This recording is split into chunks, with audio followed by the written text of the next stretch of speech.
And our next story for tonight, and it doesn't have any characters, which is strange, and it's called Turtle on the Warpath.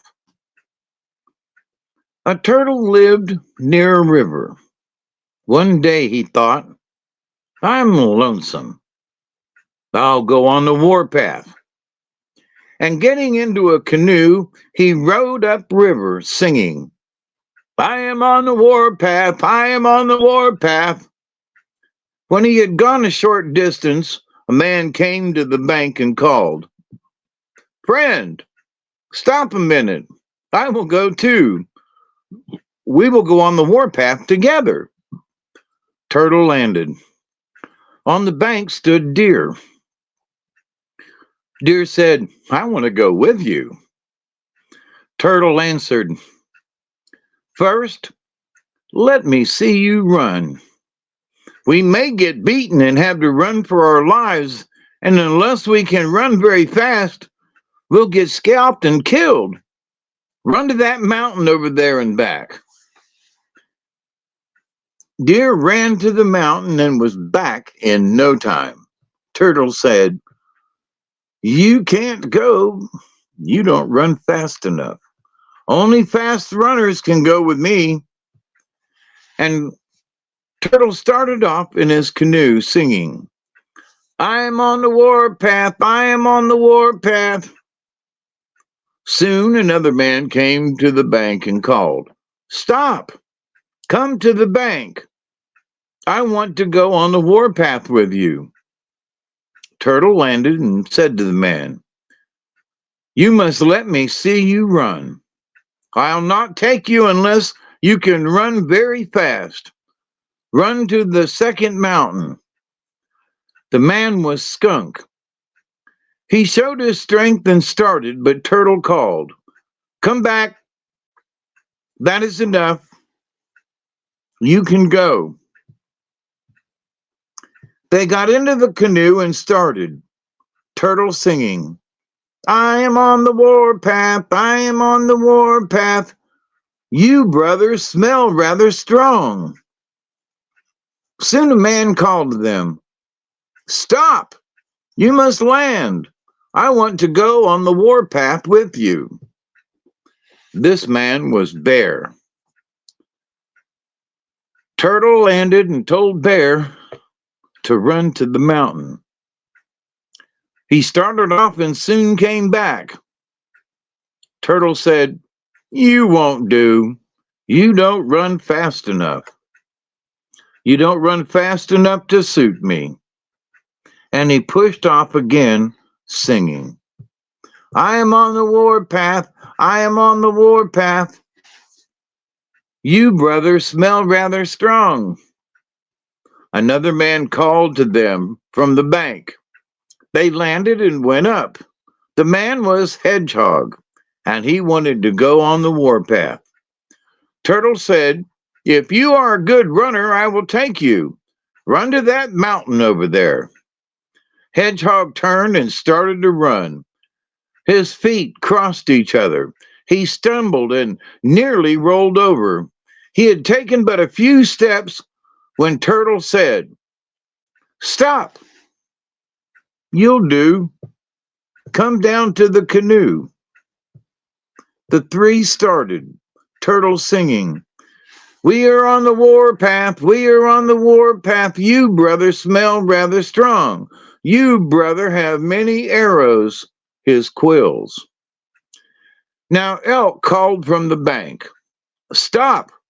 Come to land. I want to go on warpath. Turtle landed and told Elk to run to the second mountain and back as quickly as he could. Elk started, and in a very short time he was back, smashing and breaking limbs and boughs as he came. Turtle said, You can't go. And getting into the canoe, he started off, singing as before. Soon, a man appeared on the bank and called, Bring up the canoe. I'll go with you. I'll come and see you run, said Turtle. I'll only take fast runners, for something may happen while we are gone. We may have to run for our lives. Go to the second mountain." Rattlesnake rose up to go. "Oh, you'll do," said Turtle. "You may come with us." The four started, with Turtle singing, "We are on the warpath, we are on the warpath. You, brother, smell rather strong. You, brother, have many arrows. You, brother, have a black face." Turtle was going to make war on the seven sisters, and their home wasn't far away.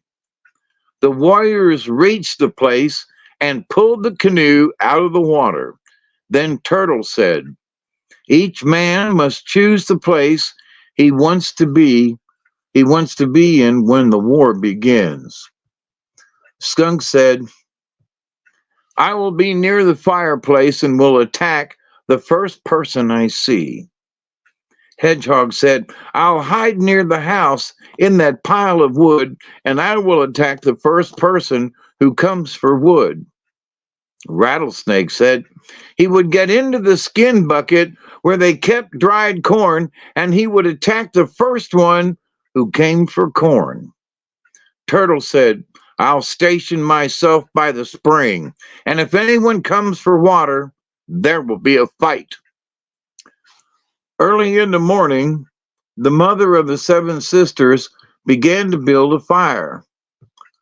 Skunk attacked her, and she fell back almost dead. She couldn't open her eyes. When the seven sisters heard their mother scream, they ran to her. They saw the man and began to fight with him. All seven were attacked, but getting clubs, they pounded Skunk till they killed him. They threw him out of doors, then made a fire, and one of the sisters went for wood. When she stooped down to pick up sticks, she felt a blow on the arm, and looking, found that her arm was full of hedgehog quills. While the girl was fighting Hedgehog and screaming, her sisters came, and seeing Hedgehog, they picked up pieces of wood and struck him on the head and back until they killed him. One of the sisters wanted dried corn for breakfast. She went to the bucket and put her hand into it to get the corn. That minute, she felt a sharp blow. She saw Rattlesnake and called to her sisters. They came, armed themselves with sticks, and struck Rattlesnake till they killed him. But the sister he had bitten was dead. After a time, the old woman sent one of her daughters to get water. The girl went to the spring, and as she stooped over to dip up the water, Turtle caught her by the toe and held on. She tried and tried, but couldn't get him off. Then she walked backwards to the house, dragging him along. The old woman was so angry she screamed, "Throw him on the fire and burn him up." Turtle laughed and said, "You couldn't please me more. I came from fire, and I like to be in it better than anywhere else." The woman changed her mind and said, "I'll carry him to the river and drown him." Turtle cried, "Don't do that, don't do that, I'll die." He begged hard, but no use. They took him to the river and threw him in. He sank to the bottom, but right away he rose in the middle of the stream, held out his hand as if showing scalps, and shouted, "I am a brave man, and here is where I live." Then he sank out of sight. The end.